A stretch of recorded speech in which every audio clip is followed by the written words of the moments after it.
On time. On time. L'émission bien dans son temps. On time. On time. Bonne soirée tout le monde, bienvenue, vous êtes sur On Time, il est 21h. Nous sommes là pour passer un bon moment avec vous, ensemble. Et aujourd'hui, nous avons nos deux acolytes, Aurel et Vinka. On va commencer par Vinka, comment ça va ce soir ? Ça va très très bien, je suis ravie d'être là, je suis en forme et j'ai le nez qui parle, je parle un peu du nez mais je suis en forme et je suis contente qu'on se rencontre, qu'on se retrouve et j'ai hâte qu'on échange sur les nouveautés dont on a parlé ce soir. Tout à fait. Et Aurel, comment ça va ce soir ? Ça va très bien, je suis ravi de voir que vous allez bien et que c'est vrai que vous avez des bonnes mines. Pour un mois de janvier où on était en Blue Monday, pour le coup ça fait bien plaisir. Ah oui. Clairement. Ce soir, au programme, plein de choses. La revue de la semaine, les questions de Trémy, le laboratoire et le voyage autour du monde ce soir avec un invité. Donc, restez bien branchés. On a plein de choses pour vous ce soir, plein de surprises peut-être à voir. En effet. Et on est parti tout de suite avec la revue de la semaine. C'est parti. On time. On time. La revue de la semaine. Et ce soir, nous avons deux petites news avec la news au Canada. Et oui, c'est proche de chez moi, mais c'est pas chez moi. Pour le coup, parce que ici, c'est un troupeau de vaches qui s'échappe et donc qui cause un gros bordel. Donc, il faut savoir qu'ils ont une cavale assez rocambolesque. Je sais pas comment on dit exactement l'expression, mais c'est pendant des longs mois. De longs mois, ils se sont échappés et il y avait un petit enclos qui avait on va dire une faille et donc ils sont sortis et donc il y a plein de gens qui ont essayé de les attraper, donc des cow-boys locaux, mais ils n'ont pas réussi. Ils se cachaient dans le bois la journée pour pas se faire retrouver et la nuit ils mangeaient, donc ils étaient quasi sauvages. Mais au final, plus de bien que de mal, ils sont en pleine forme, il n'y a pas de problème. Donc c'est des vaches qui sont retournées à l'état sauvage pendant un temps. Oui, c'est drôle. Je pense que c'est un peu ça. Et après, au final, je pense qu'ils se sont retrouvés, ils étaient contents. C'est les vaches du Canada, au nord de Montréal. Donc, c'est des vaches françaises québécoises. C'est génial. Il y avait une histoire en Chine l'année dernière où c'était des éléphants, je crois, qui s'étaient barrés et qui avaient fait je sais plus combien de kilomètres et finalement ils sont retournés au premier lieu d'où ils s'étaient échappés et ils avaient vécu leur best life parce que c'est quand même, l'éléphant est un animal un peu sacré pour le coup là-bas et donc à part en fait les encercler pour éviter qu'ils détruisent des villages et tout, ils avaient laissé un petit peu gambader et franchement propre. Donc j'espère qu'ils ont fait pareil avec les vaches. Et que pour le coup, j'ai quand même un mot à dire, c'est que c'est bien dommage que ça soit pas passé à côté de chez moi parce que je rêvais de me faire un bon steak. Et pour le coup, le fait qu'il soit pas passé par chez moi, ça me déçoit beaucoup parce que j'avais vraiment envie d'une autre côte. Ah, tu serais revenu à l'état sauvage aussi, tu serais allé les chasser, courir après. Qu'est-ce que tu aurais fait, toi, Vinka, s'il y avait les vaches comme ça qui passaient à côté de chez toi ? Tu les aurais accueillies ? T'aurais donné une vache qui rit ? Comme chacun sait, j'ai peur de ce genre d'animaux. Et pourtant, je progresse parce que depuis que j'ai un enfant, donc on va de temps en temps à la ferme et de temps en temps on va voir les vaches. Mais à part quand elles sont toutes petites à l'état de veau, qui fait déjà la taille de ma table, donc c'est tout petit relatif. Quand je suis devant, je suis terrifiée, je suis une gamine. Et du coup, j'essaie au maximum d'avoir l'air tout à fait sereine devant mon fils en disant non, faut pas avoir peur. Mais j'ai les mains qui tremblent, les bras qui tremblent. Le gamin, il a peur quand il est terrifié par les vaches. On y va. C'est quand même assez imposant. On voit pas ça comme ça, on voit dans les livres. Oui, en mais vrai, c'est énorme.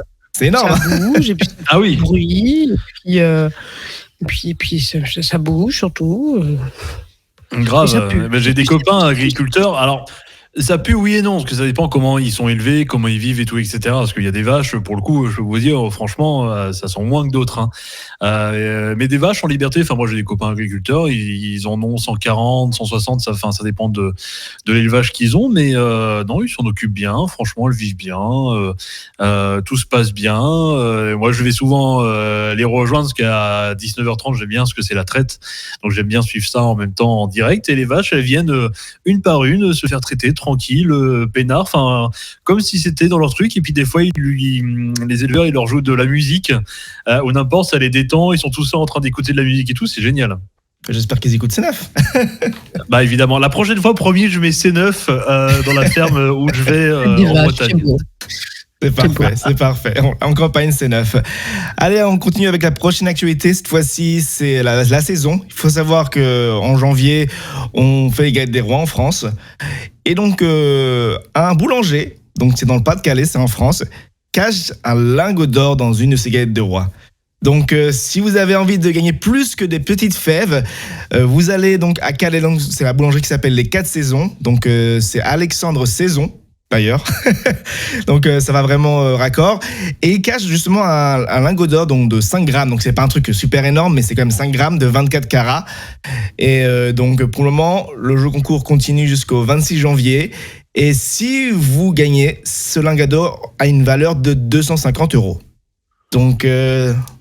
Et je suis très déçu par la news. Parce que moi, j'étais parti regarder le cours du lingot d'or de 1 kg pour le coup, et ça valait quand même 56 990 €. Donc là, je me serais dit, quand même, le boulanger, il était généreux. Tu la vois, la galette avec 1 kg de lingot d'or dedans? Justement, c'est petit, c'est un petit lingot. C'est énorme, 1 kg. C'est épais comme ça. Tu rajoutes une galette autour, on voit que ça. Déjà, si tu avales le petit lingot, du coup, est-ce qu'on peut dire que du coup tu chies 250 €? Ah, bah oui. Oui. C'est comme l'âne dans peau d'âne, tu chies de l'or. Et oui, et en vrai, c'est un gros succès parce qu'il y a même des clients qui ne sont pas de la région qui sont venus. Donc, pour avoir cette galette et pour tenter leur chance. Bah, tu m'étonnes quand même, 250 €. Et quand tu vois le prix de revient d'une galette des rois, le monsieur, il s'est refait. Ah oui. Surtout cette année, alors là, on a eu une inflation de la galette. Beurre, même si, voilà, c'est de la farine, du beurre et de l'amande. Il y a les prix qui ont augmenté pour tout le monde, mais grosso modo, je pense que ça vaut pas. Et si tu vends 20 balles ta galette des rois, t'as fait une marge énorme. Donc, clairement. Au bout de, je suis très nul en maths, au bout de 50 galettes, il a remboursé c'est ça? 5 x 2, 10. Non, c'est pas ça. Je sais pas comment on arrive à faire 5 x 5. Ça dépend de combien il a vendu la galette. 5 galettes, il s'est remboursé. Moi, la mienne, il a 20 €. Ah ouais, ça va, oui, bah, tu verras le Valois, et donc 56 € la galette des rois, je peux te dire que tu réfléchis avant de l'acheter, hein. Et tu la savoures. Du coup, c'est hyper rentable.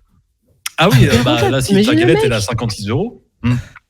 C'est hyper rentable de faire la promo de ton lingot d'or. Tu vends 5 galettes, t'as déjà rentré dans tes frais. Oui, encore heureux. Mais c'est vrai que cette année, au prix de la galette, là, avant, on laissait toujours les miettes dans l'assiette où on avait découpé la galette et tout. Là, cette année, c'est la première année où j'ai léché l'assiette. Tellement que la galette, elle valait cher. Pour être sûr d'en profiter. 56, c'est énorme. Ah ouais. Et j'ai même vu des boulangeries à Paris, c'est 62 €, voire 68. Enfin, non, c'est une dinguerie. Hein. Cette année, ils ont pété un câble sur le prix de la galette. Ah ouais, non, mais c'est assez fou, on ça. dit ça, mais Pascal n'en a pas du tout. Donc peut-être que j'en ai, j'ai une boulangerie. Ça m'a coûté aussi 50 €, donc $50. Je me suis dit, est-ce que c'est cher? Apparemment, c'est pareil partout. C'est pareil partout. Aux États-Unis, elle a pas de fève, la galette. Non, elle est fournie à côté. Je pense que c'est une question de loi, il veut pas le faire, mais bon. C'est très drôle. Non, je crois que c'est pas une question de. Parce que nous, on célèbre l'épiphanie pour le coup en France, mais je crois que derrière vous n'avez pas la fête de l'épiphanie aux États-Unis. Enfin, je veux pas dire de bêtises, mais il me semble. Non, on l'a pas. Non, c'est clairement juste pour. C'est une boulangerie française où je vais. Oui, d'accord. Non plus, on n'a pas la fête. Non. Mais le reste du monde n'a pas la fête de l'épiphanie. Non, il n'y a pas de ça ici. Parce que toi, Aurel, tu fais une fête pour l'épiphanie? Oui, et je lèche la galette. Oui, en l'occurrence, je lèche la galette. Mais oui, remarque, chez nous, dans mon bahut aussi, on fait un truc. On a une galette de l'étape du boulot. Top. Ouais. T'étais la reine cette année? Même pas. Et puis dans la petite galette individuelle, ils n'avaient pas mis de fèves. Donc je ne pouvais même pas être ma propre reine, tu vois. Ouais, dommage. Mais tu es déjà notre reine à nous, Vinka. Eh oui. Ça, chacun son royaume. Et oui, peut-être l'année prochaine. Allez, c'était la revue de la semaine et on va continuer maintenant sur On Time avec la prochaine rubrique qui s'appelle Les questions entre amis. On Time. On Time. Les questions entre amis. Allez, chaque semaine, on se pose des questions de façon différente et cette fois-ci, on va commencer avec le décrivez. Donc c'est très simple, il va y avoir une petite phrase, il va falloir décrire ce qu'on pense, ce qui est bien pour nous.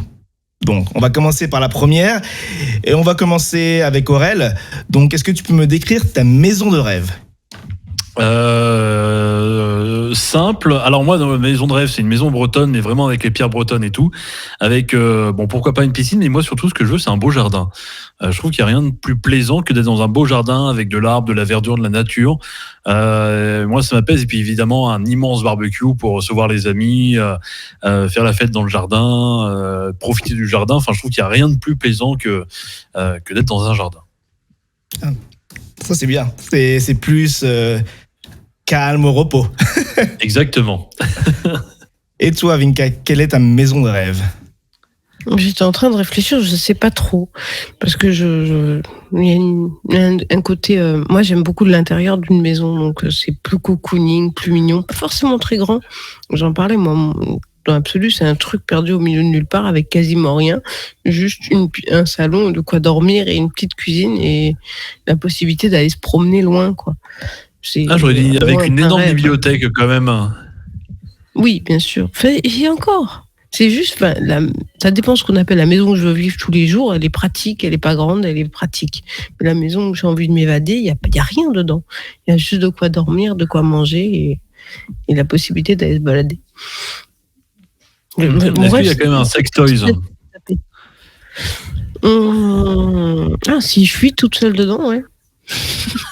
D'ailleurs, grande question que je me suis posée ce matin, j'ai réécouté Womanizer et je me suis demandé lequel avait été inventé en premier, de la chanson ou de l'objet. Mes questions subsidiaires qu'on abordera peut-être un autre jour.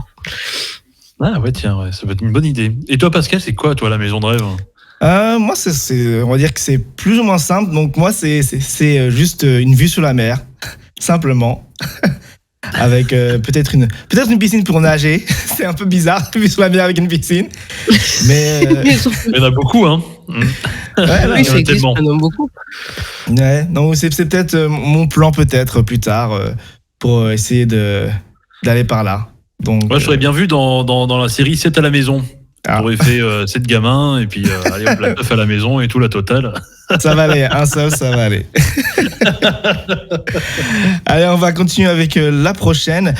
Est-ce que tu peux me décrire, Vinka, ce que tu ferais à 60 ans ? Qu'est-ce que tu ferais ? Est-ce que tu seras, je sais pas, tu ouvriras une boutique ou quelque chose comme ça ? Qu'est-ce que tu as comme plan ? Mais moi, je serais en train de encore faire cours, de dispenser mes cours et en train de mourir j'ai toujours dit que je mourrais sur estrade. Il y a Daïda qui voulait mourir sur scène, moi je mourrais sur une estrade avec mon vidéoprojecteur derrière en train de raconter la littérature et comment ça, c'est vachement rigolo. Même si moi j'aurais l'air d'une vieille bique et qu'eux, ils seront vraiment des jeunes cons. Voilà. C'est bon, j'ai eu la chance de faire le métier dont j'ai toujours rêvé et de le faire avec passion. Donc pour moi, ça me suffit. Voilà. Ah, c'est ce qu'il faut. Et toi, Aurel, qu'est-ce que tu ferais à 60 ans ? Ah, on ne t'entend plus.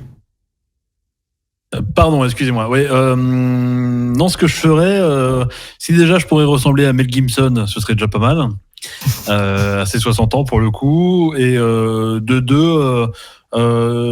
me dis, si j'ai des enfants qui sont en sécurité financièrement, qui sont en bonne santé et tout, rien de plus me suffira. Et je pense que franchement, je profiterai d'aller vraiment voyager pour le coup et te dire, voilà, on a le temps de regarder les choses, on a le temps pour voir plein de trucs. Franchement, je le ferais vraiment kiffer comme ça, où moi j'adore visiter les endroits, les villes et tout. Donc vraiment en mode gros kiff, quoi. Ah non mais... Mais a priori, tu seras pas encore à la retraite, hein ? Bah non, on risque de jamais y être d'ailleurs, mais voilà. Je prends bien gagner à l'euro million. Moi, je me projette à 60 ans en train de travailler, hein. Je vais pas arriver beaucoup. Évidemment. Et toi, Pascal ? Alors, moi, en vrai, 60 ans, ça dépend de l'âge de la retraite. On va dire 60 ans, c'est quand on part à la retraite, plus ou moins. Moi, en vrai, pour le kiff, je ferais une boulangerie-pâtisserie. Ce serait mon truc à ouvrir. Une boulangerie-pâtisserie pour passer le temps. Parce que j'aime pas ne rien faire.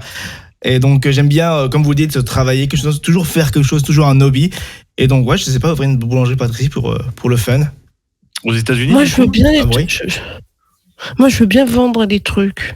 Parce que mon rêve, c'est de dire, j'adorerais devenir boulanger un jour. Parce que je trouve ça fascinant de pouvoir donner de la gourmandise aux gens. Et bonjour madame, qu'est-ce que je vous sers? Qu'est-ce que vous voulez avec ceci? Je trouve ça très mignon. Belles miches, s'il vous plaît. Voilà, tu t'achètes ce que tu veux, mais je te mets dans un petit papier avec un petit bout de scotch. C'est trop mignon, un truc de boulangerie. Quand tu ressens. C'est pas de campagne, il a l'air pas mal, s'il vous plaît. Mettez-le-moi, madame. Oui, c'est le seul magasin où tu ressors et t'es pleinement heureux parce que tu sais que tu vas te régaler. Mais j'adore la boulangerie. Ouais, c'est vrai que la boulangerie, il y a une ambiance particulière, hein, c'est vrai. Je suis d'accord. On va tous faire une boulangerie dans ce cas-là. Voilà. On va se retrouver 30 ans, c'est pas si loin, une méga boulangerie on time.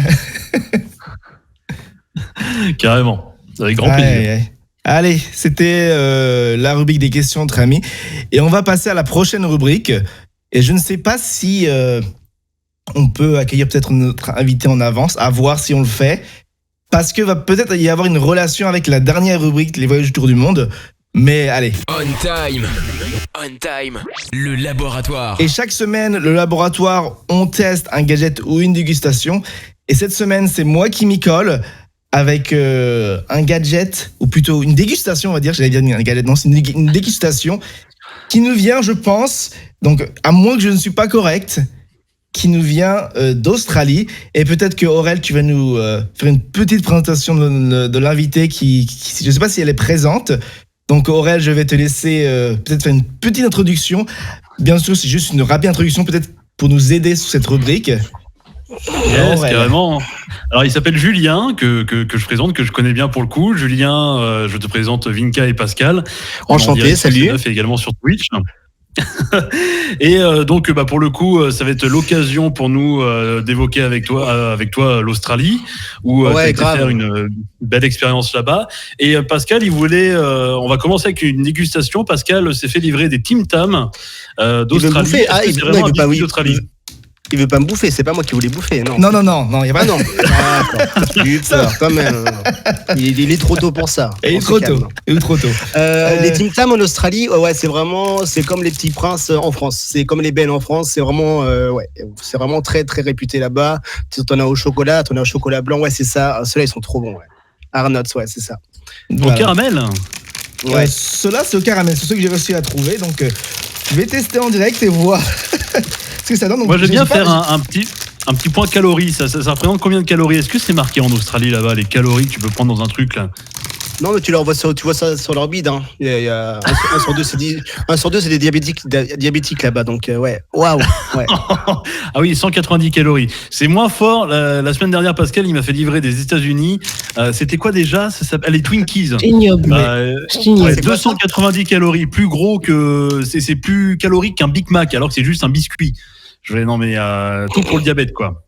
Et ça, tu verras. Non, mais tu verras, ça, c'est trop bon. Vas-y, goûte. D'accord. Je vais goûter, donc on va voir ce que ça donne. Donc, si vous voyez à la caméra, donc, les Tim Tam de Arnott's. Donc, on voit qu'il y a écrit Australia Favorites Biscuits. Donc, c'est la version avec le Chewy Caramel. Donc, je vais voir ce que ça donne. Donc, à la caméra, donc, vous pouvez voir, c'est du chocolat, quoi. Je ferai une dégustation, mais. Est-ce que ça a plus de goût que des choses que tu bouffes à San Francisco? Oui, c'est meilleur en fait. Je mange la bouche pleine, désolé, mais. Il n'y a pas de souci. Julien, pour te faire un petit topo, c'est que Pascal vit à San Francisco, aux États-Unis. Ah, ok, très bien. De très nombreuses années pour le coup, et il réapprend à parler français avec nous chaque mercredi soir. Est-ce que c'est la meilleure stratégie de réapprendre le français avec nous? Ça, je ne sais pas, Aurélien. On a Vinka qui est prof. Donc, il peut quand même vachement nous aider pour le coup.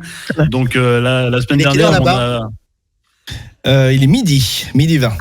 Ok, 21h ici. Ah bah, tu commences bien ta journée avec un bon truc bien calorique. Oui, non, mais... non, en vrai, c'est très, très bon. Je m'attendais à un truc un peu particulier. Ben non, c'est super bon. Non, c'est waouh. Bah, je vais peut-être m'en acheter plus parce que c'est super bon.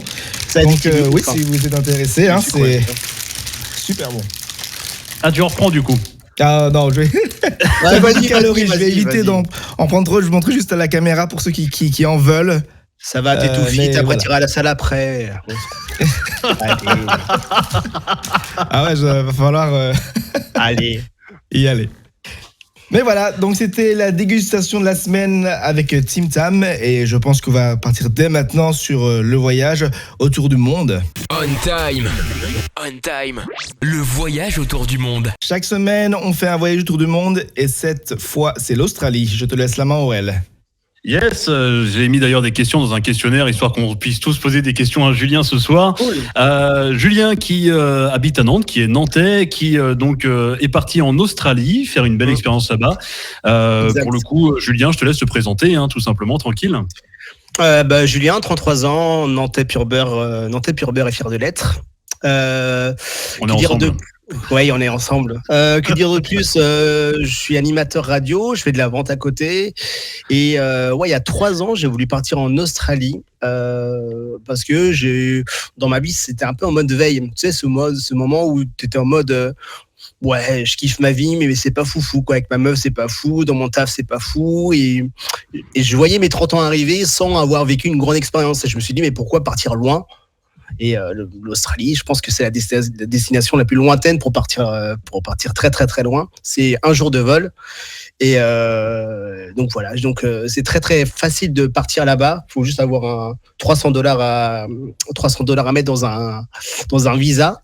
Et puis voilà. Le visa, c'est quand même 300 balles. Hein. C'est $300, ouais. En fait, le visa, on appelle ça le Working Holiday Visa, c'est le PVT. Ça te permet de travailler dans le pays dans lequel tu voyages. Et donc ça peut être cool aussi. Top. Pour le coup, et t'es parti combien de temps du coup en Australie ? Ouais. Vas-y, Vinica, je te laisse. Vas-y. Hein. Non, mais c'était l'idée que tu t'es dit vraiment, maintenant je pars, quoi. C'est pas juste je pars en vacances parce qu'il faut que je fasse un break dans ma vie, c'est je pars, on ne sait pas pour combien de temps. J'ai fait comme Juan, mes chers parents, je vole, tout simplement. Non, non. Alors, en fait, j'ai pas pris de billet retour. En fait, donc j'ai lâché mon appart, ma meuf, mon CDI, et en fait, et 3 mois après, j'étais parti, quoi. J'avais assez d'économies pour partir, et j'avais juste booké 1 semaine d'auberge de jeunesse, mais je savais pas du tout dans quel pied je mettais, dans quel pied je mettais les pieds, quoi. Je parle un peu anglais, j'ai un peu de notion, mais c'est tout. Donc ça, en fait, c'était l'effet électrocardiogramme parce que j'étais un peu plat, et là, ça m'a reboosté, et le fait de pas savoir, en fait. La peur de l'inconnu, ça m'excitait grave. Et au fond, je me suis dit, qu'est-ce que j'avais à perdre ? Pas grand-chose. Voilà. Oui, une fois que tu n'avais plus d'appart, de chien, de machine à laver et de meuf, oui, t'étais tranquille. Oui, mais écoute, après, j'avais toujours un pied à terre, j'avais toujours chez ma mère, si vraiment ça se passait mal. Mais pour moi, ça allait forcément bien se passer. Oui. Et j'avais pas de chien. Non, malheureusement, j'avais pas cette chance. Oui, je parle. Mais du coup, combien de temps t'es resté ? Comment tu t'en es sorti après ? Je suis resté 1 an là-bas. J'aurais voulu rester plus longtemps, mais le Covid a fait que je suis rentré un peu plus tôt. Et aussi, on ne parle pas assez je sais pas si vous parlez souvent de voyage, mais de fin de voyage. Souvent, à la fin du voyage, on est un peu fatigué, un peu déprimé. On a un peu fait le tour du pays. On se dit, est-ce que c'est le moment de rentrer ? Surtout que moi, j'avais pas eu de billet de retour. Donc, est-ce que c'est maintenant qu'il faut que je rentre ou pas ? Donc, j'avais un peu le cul entre 2 chaises. Et donc, c'est ça aussi qui m'a fait rentrer aussi en France. Et aussi parce que la bouffe en Australie est dégueulasse. Donc aussi, je me suis dit, bon, où je rentre en France. Voilà, tout simplement. C'est une bonne raison. Tu parles à un averti, tu parles à Pascal, hein, pour le coup. Il connaît ça avec les États-Unis. Hein. C'est pas bon là-bas, Pascal. Pascalou, entre nous. Non. C'est à la nourriture. Ça te manque pas la bonne bouffe française, là ? Un bon fromage. Ah, mais clairement, ça me tous les jours, tu penses, tu vois le gros burger bien gras, tu te dis, j'aimerais bien un truc un peu plus raffiné. Oui, c'est vrai. Mais vu comment t'es taillé, tu dois pas manger non plus très. Non, je fais du sport. Je vais à la salle, comme tu dis. Hein. Après un Tim Tam, je vais à la salle. C'est bien, Psartec. Bravo, Pascal, félicitations. T'avais atterri où quand t'étais en Australie ? Ouais, je te laisse Pascal après pour la prochaine. Ouais, alors en fait, je voulais juste être un minimum renseigné pour pas partir non plus, Je suis un minimum renseigné, donc j'ai regardé pas mal de vlogs. Voilà, c'était à la mode à l'époque des vlogs, des gens qui se filmaient. C'était un peu avant la mode des influenceurs. Donc j'ai regardé pas mal de vlogs et Melbourne revenait pas mal de fois. Donc je suis allé à Melbourne. C'est une ville assez européenne où il y a beaucoup de tags, beaucoup de choses comme ça. Donc j'ai atterri à Melbourne. Voilà, tout simplement. Et ça m'a donné l'envie de faire des vlogs aussi là-bas parce que les vlogs que je regardais, je sais pas si vous connaissez ça, mais c'était un peu regarder comment c'est beau, les images extraordinaires avec des drones et tout. Je me sentais un peu exclu. Donc j'ai acheté une caméra et j'ai fait mes propres vlogs. Et voilà, ça a plutôt bien marché aussi pour moi. Voilà, j'ai fait des vlogs aussi là-bas. Ah ouais. Alors moi je vais poser une question qui est d'ailleurs pas dans le questionnaire sur l'invité, donc Aurel je vais aller un peu en freestyle. Bien sûr. Mais je veux savoir si ça c'est coupe, un ça lag, mythe. fais attention. C'est la connexion dans le monde. Alors j'ai une question. Est-ce que c'est un mythe? Je connais ou ta une question. réalité? Je connais ta Tu question. vas la connaître, je pense. Est-ce que les insectes en Australie sont énormes? Il n'y a pas que ça qui est énorme en Australie, tu sais. Oui. Non. Ouais. Alors en fait, ouais. À chaque fois que moi je vois des images de grosses araignées ou de gros serpents sur Facebook traîner, ça me chauffe un peu parce que non, il n'y a pas que ça. Ça existe évidemment, mais il faut savoir que l'Australie, c'est un pays qui est grand, qui fait 17 fois la France. Voilà. Tu as toutes les grandes villes qui sont sur la côte et au milieu, c'est le désert. C'est tout. Tu as des chameaux, tu as des dromadaires. Enfin, c'est vraiment le désert. Donc oui, bien sûr qu'au milieu du désert, t'as des grosses araignées, t'as des gros serpents, mais dans les grosses villes, non, c'est comme Nantes, Paris, Marseille, Lille, non, t'as rien, t'as rien du tout.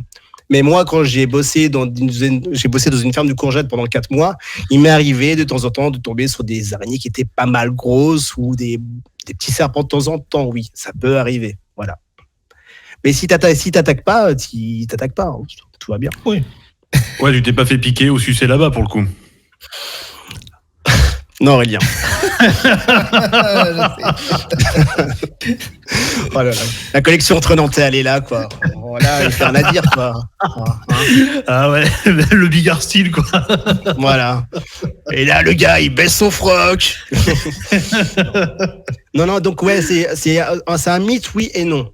Mais faut pas croire tout ce qu'on voit par rapport à l'Australie. Non. Mais après, à savoir que nous, en Australie, les Français, on a une très très mauvaise réputation.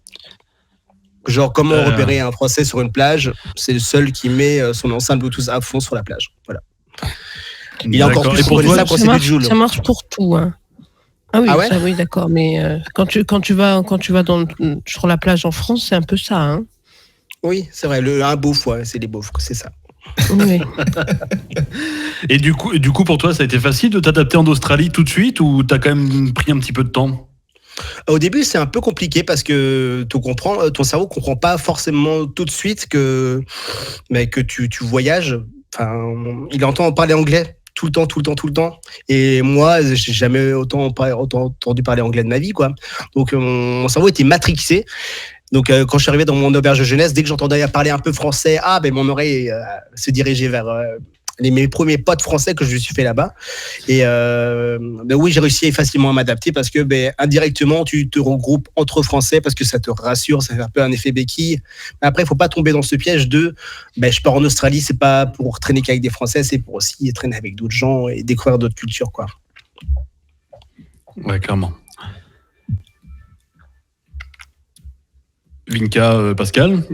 J'ai laissé Vinka la parole, parce que c'était moi qui avais la question. En tout cas, il y a du rythme dans cette émission, on adore. Ouais, vachement. Le rythme, je vous intéresse, je vais me faire foutre. Non, mais non, au contraire. Parce que là, c'est encore, je sors du cadre. Mais parce que, et tu m'as dit que tu avais notamment travaillé dans une ferme au milieu de nulle part en Australie. Moi, c'est au milieu de nulle part en Australie, parce que j'ai lu pas mal de trucs. Grosso modo, les villes australiennes ressemblent aux villes européennes. Il me semble que je dis pas de grosses conneries quand je dis ça. Non. Mais c'est l'outback qui me fait terriblement peur. Est-ce que les gens font peur dans l'outback ou pas? Outback, c'est-à-dire campagne, dans les campagnes australiennes. Ouais, il n'y a rien. Parce qu'en fait, j'ai lu, à part des romans policiers, c'est peut-être caricatural, mais ça m'intrigue. Mais qu'est-ce que tu as lu par rapport à ça? Juste que c'était très clanique, extrêmement. Le fait que les gens avaient du mal à se reproduire, très endogame, quoi. Les gens se reproduisaient entre eux et que des tarés. Oui, voilà. En gros, c'est très caricatural. Dans le Outback, Non, t'es pas loin de la réalité. Ils sont très racistes. Ah voilà, donc ça me rassure. À savoir que si on contextualise tout ça, l'histoire de l'Australie, elle est pas fun. C'est juste des Anglais qui ont débarqué sur les terres aborigènes et qui ont dégagé tous les aborigènes. Ils ont tué tous les aborigènes. Et le peu d'aborigènes qui restent, mais voilà, ils essayent, c'est des SDF, des clodos ou 2-3 qui ont réussi. Donc, en fait, à la base, l'histoire d'Australie, de la naissance du mot Australie, elle n'est pas très fun. Et donc, c'est pour ça, oui, après, il y a beaucoup de racistes, il y a beaucoup de racistes dans le bac, ça c'est sûr. Racistes envers les aborigènes, mais aussi envers les Européens qui arrivent pour piquer le travail des autres aussi. Parce que quand les Européens arrivent, comme moi j'ai pu le faire, je pique le travail peut-être d'un Australien, mais bon. Après, il avait qu'à le faire, l'Australien. Mais oui. Mais oui, ils sont très durs, ils sont très méfiants. Une fois que tu as acquis la confiance d'un Australien, même encore plus d'un quelqu'un qui travaille dans les champs, c'est bon. Moi, j'ai une copine, il lui arrivait une histoire de ouf. Elle traversait l'Australie, parce qu'elle changeait de travail, elle partait plutôt de l'Est pour aller vers l'Ouest, pour le coup. Ouais. Donc, elle se balade en bagnole avec une autre copine, pour le coup, pour aller sur un autre taf. Elles avaient, je crois, 1800 km à faire. Alors, première fois, elle tombe en panne, elle tombe sur un garage un peu chelou. Elles se sont dit, est-ce qu'on va se faire kidnapper ou pas? Bon, finalement, ça a été. Elle se tape un kangourou 600 km après. Et là, par contre, pour le coup, c'est que elles commencent à tomber en enfer. Elles arrivent, elles se disent, ok, le mec veut nous héberger, mais il commence à être très chelou. Le mec, il les regardait pendant la nuit avec une petite bougie pour le coup. Et vous inquiétez pas, votre voiture, je vais le truc. Et sauf que il s'est glissé dans le lit pour le coup des deux nanas. Mais non. Elles ont crié, elles se sont barrées et donc elles ont été pour le coup plus loin et elles ont été dans un commissariat pour dire ce qui s'était passé. Et c'est un mec en fait qui était recherché pour des crimes pour le coup. Et je voulais savoir si toi t'avais eu une histoire similaire où il t'est arrivé un truc de dingue pour le coup en Australie. Alors j'ai pas croisé Xavier Dupont, malheureusement. J'aurais adoré le croiser. On aurait bien aimé le retrouver. Ce bon vieux Xav qu'on embrasse là où il est. Des histoires cheloues. Ouais. Après, moi, j'avais acheté un van avec un pote, et puis à chaque fois en fin de journée, on cherche où dormir, où se caser, parce que c'est très très réglementé, hyper réglementé. Vous posez ces vannes, les camping-cars et tout. Et puis on voit, il y a des applications qui existent comme partout, et puis on voit, tiens, il y a un truc du libre et tout. On est à côté, on a 500 mètres, on va y aller et tout. On commence à y aller et on voit, il y a Son-Père. On dit, oh, trop bien. C'est chômé et tout. On commence à se garer. On avait une roof tent, c'est-à-dire on avait la tente sur le toit du van. Ça, c'est cliché, mais c'est trop bien. Et du coup, on commence à s'installer. Et puis, dans la nuit, on s'attaque au carreau. Et on voit 2 rangers, mais genre comme The Walker. Hein. Pareil. Et du coup, qui toquent. Et j'ai dit, oui, on était tous surpris. Je pensais qu'il y avait des chiens et tout. Je pensais qu'ils allaient nous embarquer. En fait, il nous faut comprendre en anglais, mais en anglais australien, c'est-à-dire hey mate, fucking mate, avec l'accent du nez, qu'on dormait à côté d'une prison. En fait, donc on dormait juste à côté d'une prison et c'était vraiment illégal. Mais c'est sur ce putain de cette application, mais c'était recensé comme un endroit où on pouvait dormir. C'est hyper sécurisé. Oui, c'est vrai. Plus en sécurité, c'est une prison. C'est vrai. T'as pas de repris de justice dans une prison. Non, ça va. J'avais un bracelet électronique, donc ça passait. Non, mais moi, je pensais qu'ils allaient te proposer un plan, moi, les 2 policiers, pour le coup. Hein. Ah oui, après, il y a d'autres vidéos qui ont contourné ça. Après, tu verras ça sur mes prochains vlogs, Aurélien. Mais j'ai pas d'histoire de ouf. Il m'est pas arrivé de trucs de cinglés. Non, pas d'histoire de ouf. Non, après, j'ai nagé dans la grande barrière de corail, ça c'était extraordinaire. De côté positif, ça c'était vraiment trop bien. Tu m'étonnes. C'était magnifique. Moi qui sais pas nager, donc du coup, j'ai dû nager. Mais les mecs qui organisaient ça, qui nous font plonger dans la grande barrière de corail, nous demandent tous s'ils savent, si on sait nager. Tout le monde répond oui, moi je ne sais pas nager. Donc au moment où il me voit plonger, le gars me dit il est louche le French. Donc il me balance une vieille frite de piscine. Et du coup, ma photo que j'ai de la grande barrière de corail, c'est avec une frite. Voilà. Tu l'as pas posté sur les réseaux, celle-là, bizarrement. Tu l'avais pas dans le salon. Voilà. Je connais très bien Photoshop. Donc voilà. Ah non, mais c'est assez ouf. Mais pour justement, là, il n'y a pas eu de problème. Mais si tu as des problèmes de santé, donc moi je sais qu'aux États-Unis, ici, la santé, c'est pas idéal. Ici, tu as un problème de santé, tu as une dette de 1 million d'un seul. Ouais, c'est cher, ouais. Alors, comment ça se passe en Australie niveau santé ?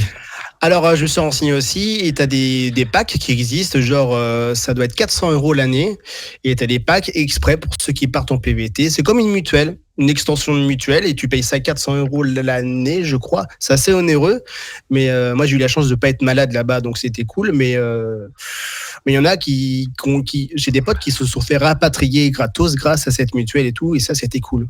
Donc au niveau santé, en fait, le PVT, le Working Holiday Visa, il est vraiment bien réputé en France. Donc pour se renseigner, c'est assez simple. Et l'aspect mutuel, il est vraiment... Moi, je dis que c'est obligatoire d'avoir une sorte de mutuelle, d'extension mutuelle s'il se passe un truc pas ouf pour toi là-bas. Surtout dans l'outback, si tu te fais piquer par une redback, c'est-à-dire une araignée qui peut te paralyser en 1 heure, un serpent, ça existe tout ça. Donc ça peut arriver, quoi. Il suffit d'être tombé au mauvais endroit, au mauvais moment. Ça peut arriver, hein.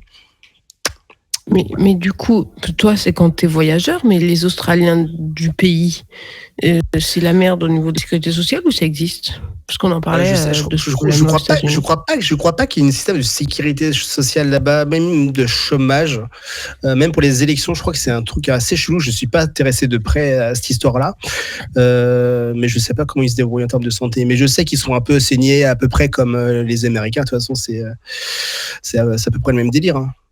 C'est un pays du West, comment on appelle ça, du Commonwealth, un truc dans le genre. Ouais, Commonwealth, ouais. Donc c'est Angleterre et tout ça, donc c'est à peu près les mêmes traitements, quoi. Ah ouais, parce qu'on a découvert la semaine dernière combien Pascal payait en assurance santé aux États-Unis. 400 €, toi, à côté, pour aller en visa. Ah ouais. Franchement, en Australie, franchement, c'est tranquille. Pascal, il nous a dit qu'il payait quasiment 100 $ de plus, mais par mois. Et t'es jamais malade, Pascal, j'imagine. Pas souvent. J'essaie de ne pas l'être. Non, ben non, c'est ça. Bon. Ah, tu m'étonnes. Et niveau travail, t'as réussi à bien te débrouiller en Australie pour le coup, ou c'était galère des fois ? Bon, en fait, moi, je suis parti dans l'idée de ne pas avoir de plan. Pour moi, le meilleur plan en voyage, quand tu pars en voyage, c'est de ne pas avoir de plan. Moi, j'avais juste booké 2-3 trucs, et même ça, je les ai pas respectés. Genre, je sais pas, aller dans tel endroit, dans tel endroit. Ça, j'ai pas du tout respecté. Et du coup, j'ai oublié ta question, c'était quoi ?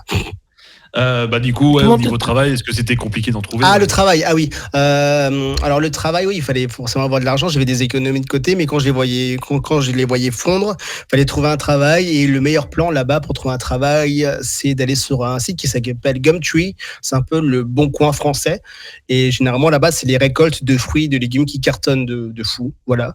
C'est très très très simple d'avoir un travail là-bas. Il faut juste avoir son visa. Et moi, j'étais parti 4 mois dans une ferme de courgettes, de zucchini, comme ils disent. Et moi, je suis pas du tout manuel, j'ai rien du tout. Je sais rien faire de mes mains.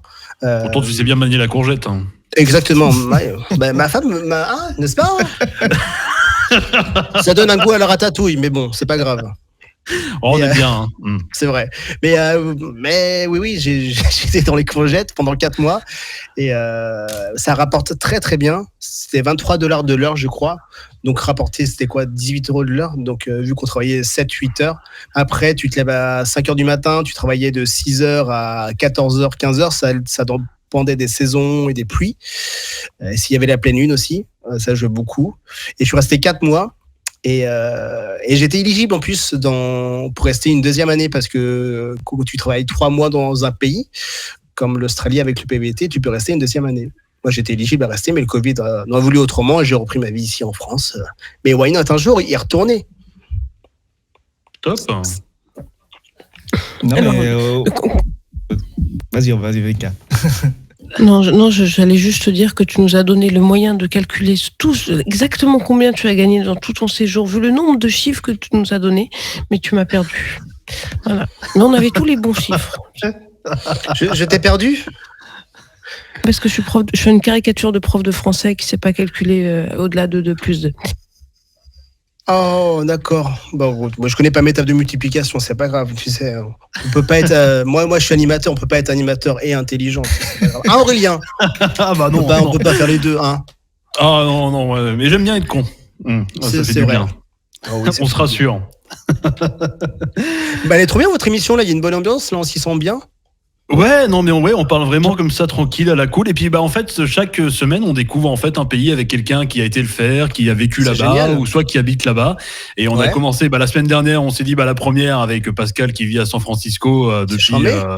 plus de 10 ans maintenant, Ouais. qui a fait sa vie là-bas et qui kiffe sa vie là-bas, où on a appris qu'il y a des bagarres de gang et des coups de feu en bas de chez lui à San Francisco. Oh, c'est génial, nous ça a rassure. tous C'est donné envie d'y aller. terrifiant. Ah ouais. D'où l'assurance. Franchement, ouais. Et on s'est dit l'Australie pour le coup ça pouvait être une bonne deuxième thématique pour le coup. Et puis on voulait savoir parce que Pascal, on sait que c'est vraiment les trucs raffinés qui lui manquent. Toi, c'est quoi le plus gros truc qui t'a manqué en Australie au niveau bouffe? Ah, au niveau bouffe, le fromage, de fou. Le fromage et du bon pain. Et qui savent pas faire du bon pain là-bas, une bonne baguette et le pain. Et le fromage. Mais il y a qu'en France qu'on sait faire du bon pain et du bon fromage. Enfin, faut pas se raconter de conneries. C'est pas comme si tu vas à Amsterdam là, que tu bouffes leur mimolette à 3 francs là, que ça a un autre goût que nous, ce qu'on sait faire vraiment en France pour le coup. Hein. En plus là-bas, il y a marqué camembert français. Alors ça déjà, ça sent l'entourloupe. Tu dis déjà, s'ils sont obligés de le préciser, c'est que. Ouais, Moi, c'est un peu chaud. ce qui m'a manqué le plus, c'est ça. Mais à l'inverse, ce qui ne m'a pas manqué de la France, c'est la mentalité. Parce que vraiment, la mentalité française est vraiment propre à la France. Vraiment. Moi, quand je suis arrivé en Australie, tout le monde allait bien, c'était easy going. Il y avait zéro problème.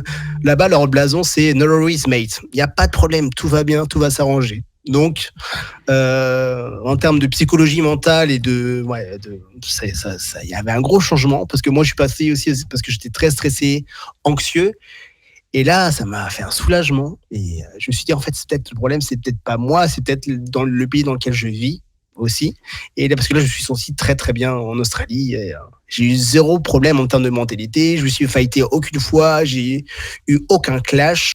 Alors que je dormais dans des auberges de jeunesse à 12, à 20, ça baisait au-dessus de moi, à côté de moi. Mais bon. Ça me dérange. Je filmais ça pour des aide à raisons se détendre. personnelles. Oui, bah écoute, oui, bon. Écoute. Mais Donc voilà, ce que tu nous racontes, dis-moi. Oui. ce que tu nous racontes, ça va dans le sens tout à fait de là encore, j'ai beaucoup de clichés, mais j'aime bien, c'est aussi l'occasion de démonter les clichés avec quelqu'un qui a vraiment été. Mais Oui. la plupart des gens que j'ai rencontrés de Français qui sont partis en Australie, qui sont revenus, ont eu un changement, une grande évolution quand je parle d'attrape-rêve. Ils sont tous revenus au Sarwell faire des attrape-rêves. Donc, est-ce qu'il y a tant d'attrape-rêves que ça en Australie? Qu'est-ce que Toute ça cette s'appelle ambiance là. Mais tu sais, le truc rond là. En mode avec, hippie et tout. Ouais. Il y a une. Ouais. La plupart, je parle de 5 personnes. Hein. C'est pas une vraie étude. Qui sont revenus en hippie. Voilà. Qui sont revenus hippies d'Australie. Ouais, en fait, t'as des un peu coins comme l'Inde. Ouais, il y en a qui sont. T'as des coins, t'as des villages là-bas qui sont un peu encore chez père en Australie, qui fument, qui teasent, c'est un peu Woodstock, qui sont restés un peu chez père. Mais non, c'est juste en termes de mentalité, je te jure que quand tu pars là-bas et quand tu reviens, t'es plus trop la même personne. En termes de mentalité et de recul sur ta vie, sur toi. Vraiment, moi, avant, comme je t'ai dit tout à l'heure, j'étais un anxieux, un stressé. Et maintenant, mais ça va quoi, tout ça coule quoi. Bien sûr, des fois j'ai des pics de stress, mais après là, je suis pas en Sarwell et j'écoute pas encore de Trio.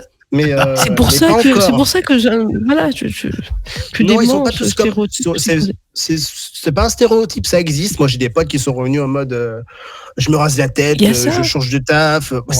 Oui, ça existe. Je me rase la tête, je change de taf, je change tout. C'est radical. Hein. Des fois, il suffit d'un déclic. C'est un peu comme le syndrome des gens qui reviennent de pays comme l'Inde. Ça me fait un peu penser à ça, d'une autre mesure. Parce que c'est une vraie maladie, la maladie des gens qui reviennent de l'Inde. Mais l'évolution de la personne.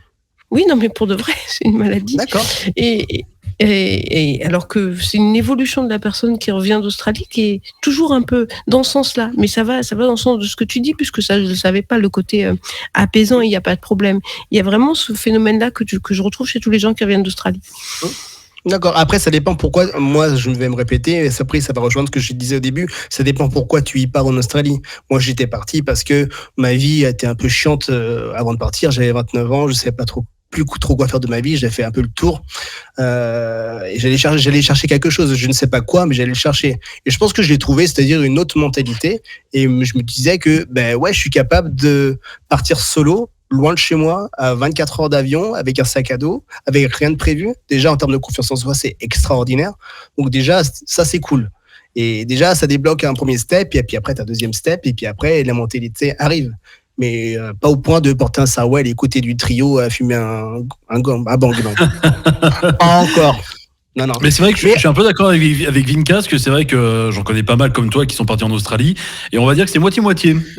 J'ai la moitié des gens qui sont comme toi, et j'ai la moitié des gens où t'as l'impression qu'ils sont dans un rêve permanent et ils n'ont pas réussi encore à décoller. Ils se remettent juste un peu en réalité quand oh putain de merde, mon chômage il se termine dans un mois, je vais peut-être pas trop profiter, à voir que je retaffe pendant 6 mois. Après voilà, je vais me refaire kiffer et tout. Mais ouais, il y en a qui sont pas du tout descendus de la lune, clairement. Bah, moi j'ai des potes qui s'actualisaient d'Australie, avec un bon VPN, c'est très fort. Quand même, c'est beau. Êtes-vous toujours à la recherche d'un emploi ? Oui, je suis actuellement en peignoir et devant la plage, mais oui, actuellement oui. Qu'est-ce que je voulais te demander ? Parce qu'après on va devoir laisser Pascal qui doit travailler aux États-Unis, parce que il est midi là-bas et il a des calls à 13h. Tu fais quoi dans la vie, Pascal ?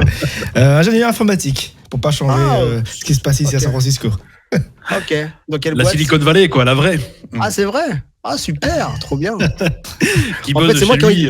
C'est moi qui ai envie de faire une interview sur toi, ça m'intéresse trop là. Et au niveau tarif, t'as senti une grosse différence avec la France ? Je sais pas, le prix des pâtes, le prix de. Non, c'est pareil. C'est pareil à peu près. C'est même prix. Tout le monde dit que c'est très cher l'Australie, mais non, c'est non. Après, ça dépend tes goûts. Après, si oui, tu manges que des pâtes et tu manges des sardines et de la sauce tomate, ça va. Mais non, les fruits et les légumes sont. Après, les fruits et les légumes là-bas sont largement meilleurs qu'en France, sont plus sucrés, il y a plus de goût. Quand tu achètes une tomate en France, tu sais très bien qu'elle va être gorgée de flotte, alors que en Australie, elle est très très bonne. Et puis en termes de tarifs, non, les loyers sont les mêmes. Moi, je faisais full auberge de jeunesse et je m'en sortais plutôt pas mal. Donc après, oui, il faut s'adapter. Après, il faut faire des concessions. Tu n'auras pas du confort. Tu dormiras toujours à 12 ou à 14, voilà, dans une chambre. Mais bon, tu mets tes boules et puis voilà. Il faut faire des concessions pour voyager bien. Donc moi, j'ai fait juste j'ai pris le parti pris d'avoir moins de confort, mais de kiffer plus sur les activités ou les choses comme ça. Mais en termes de prix, non. En termes de nourriture, pâtes et tout, non. Il n'y avait pas de grosse différence, non. Et puis il y a des magasins plein de coins de rue. C'est comme en France, à Nantes ou partout, ou à Paris, il y a des Monop partout, des Franprix, des. Ouais, il y a tout partout. Tu peux t'alimenter partout. Parce que t'as ce réflexe-là aussi avant de partir en voyage. Putain, j'ai oublié un truc, c'est sûr, je vais pas le retrouver. Mais si en fait. L'Australie pour le coup. Ouais, ça va. Ouais, peut-être plus facile que le Vietnam pour le coup. Ouais. Oui, c'est sûr. Et j'ai une dernière question avant qu'on se quitte. Du coup, auberge de jeunesse, 12, 14, 20. Du coup, apéritif mélange poil. Je n'ai pas fait l'amour en 1 an. Oh, ah oui, tu restais prude. Ouais, non, mais en fait, quand tu es dans ce mood-là, moi, j'avais enlevé ça mon cerveau. Mais non, mais je sais pas.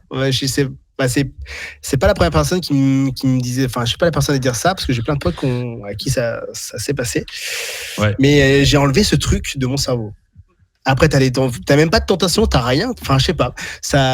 T'es pas dans ce truc. Non, j'étais pas du tout dans ce mood-là. Après, il y en a plein. T'avais les British qui étaient forts pour ça. T'avais les Écossais, les Espagnols qui étaient chauds. Mais moi, non. Je sais pas, comme si j'étais un petit puceau qui débarquait là en Australie. Et non. Mais t'inquiète pas, Aurélien, je suis bien rattrapé depuis. Non. Merci mais là, non. Il n'y avait pas du tout de non, pas du tout de non.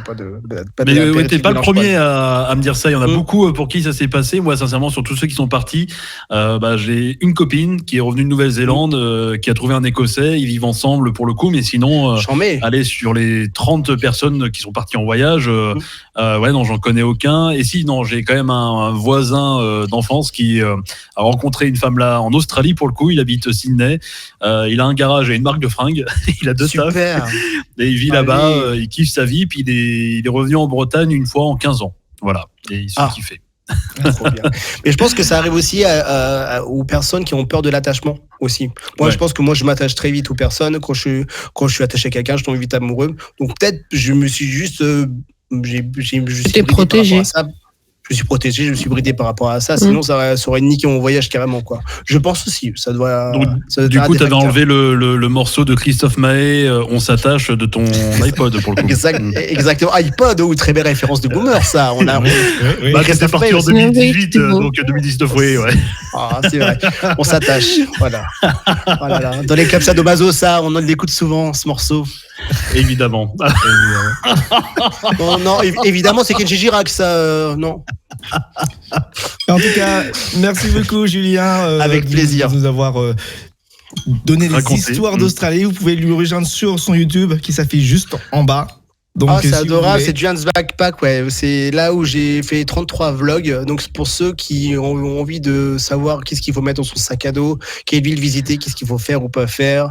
Voilà. Et j'ai lancé ma chaîne Twitch aussi, Julien Soulen, je fais ma pub aussi, où je regarde le Big Deal, des vieilles émissions des années 2000. Voilà. Et on fait des réactions dessus. Voilà, tout simplement. Et le dernier mot, ça serait allez Nantes. Allez, évidemment. Bien sûr. Les Nantais. Merci à tous d'être venus pour On Time. On se retrouve la semaine prochaine, même heure, même endroit, avec une nouvelle ville, un nouveau pays. Merci tout le monde. Ciao. On Time avec Aurel, Pascal et Vinka. On Time.